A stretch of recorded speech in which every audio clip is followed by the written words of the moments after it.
everyone. This is Steve from True Market Finance. I haven't been on here for a bit, and I'm sorry for that, guys, because the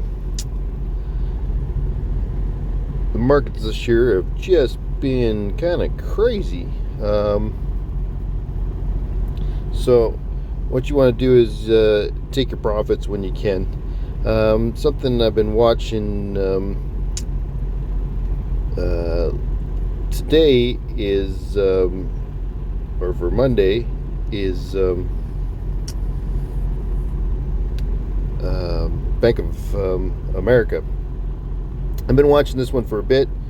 We're on the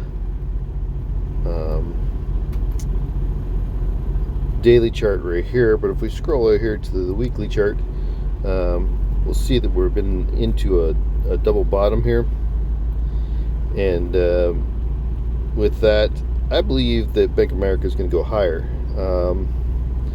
As you can see, I have a line in here. Let's get my pen to work here, and we'll put it in screen rate. Oh shit.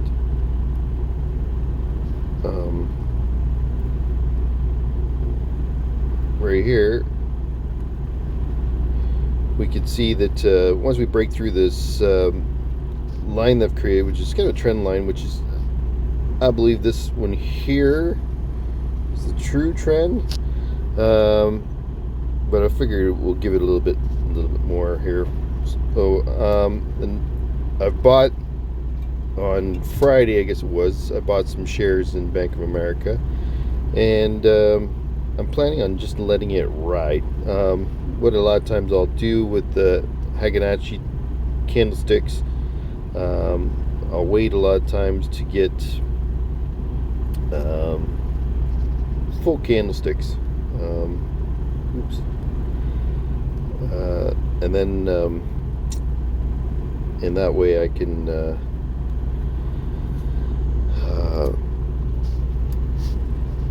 I feel they just give you a better longer term trend. So a lot of times what I'll do is I'll put a buy in, and under the second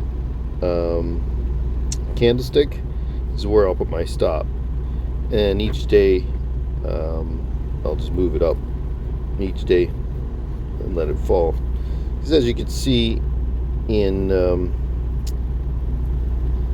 downtrend here, if we just stay behind, if you get a candlestick with like a doji, sometimes I'll leave those and I'll just move down here to the next one, move down, and then move down, and then see we got triggered here. So same going up, but to always watch these little dojis, because they usually give you a trend reversal. So they can also do stuff. I have this other indicator on here too, which gives me longs and shorts, which is quite handy.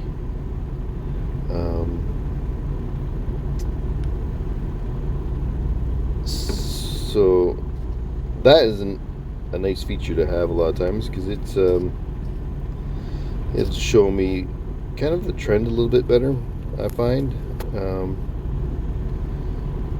So then we come back here to the daily chart, and let my volume move out of the road here,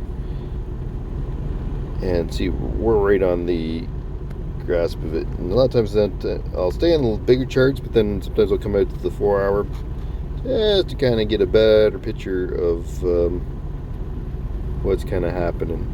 So we're dancing right along the bottom of the line that I was wanting to get into. So that's kind of why I bought it the other day, and then you can put your stop right in this area here,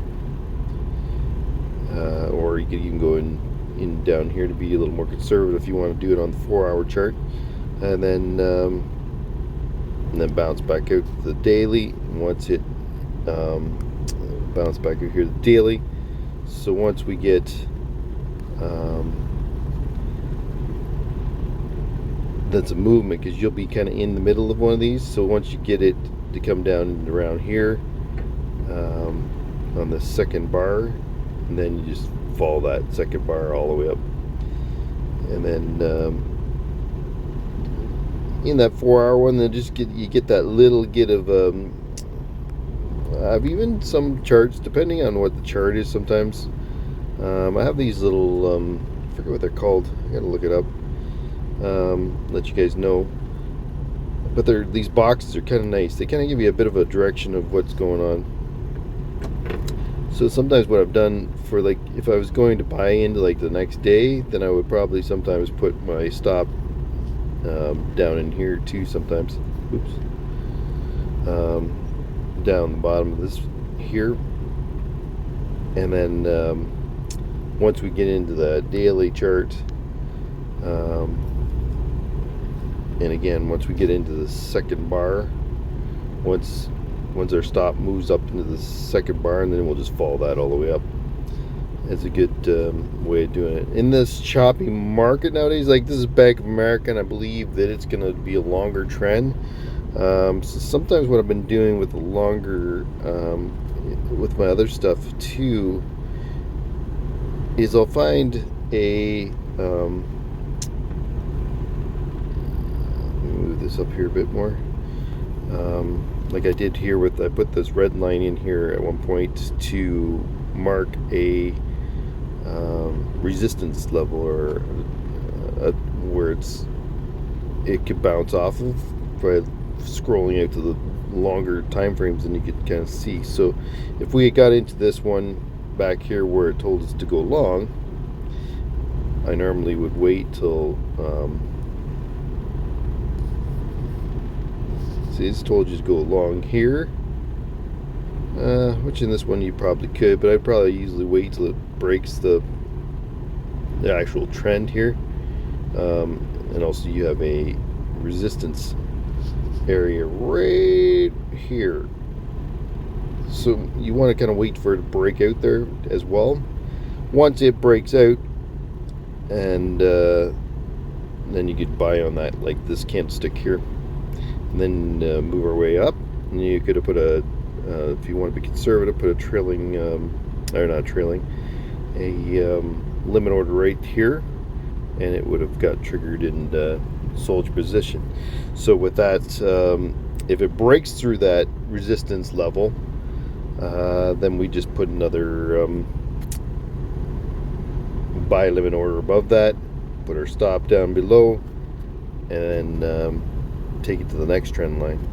That way, I find sometimes with this really volatile market, like it's such a strange thing. Sometimes I'll just lately is take my profits when in those resistance levels. And that way, it kind of protects your portfolio, and also too, I've also done too is if you bought here, then I would maybe sometimes split my position too. So if, say, just for simple terms, we had 4 shares of Bank of America, I would sell out 2 positions here, move my stop up to break even, so where I bought it at, and then move the rest of move the rest of the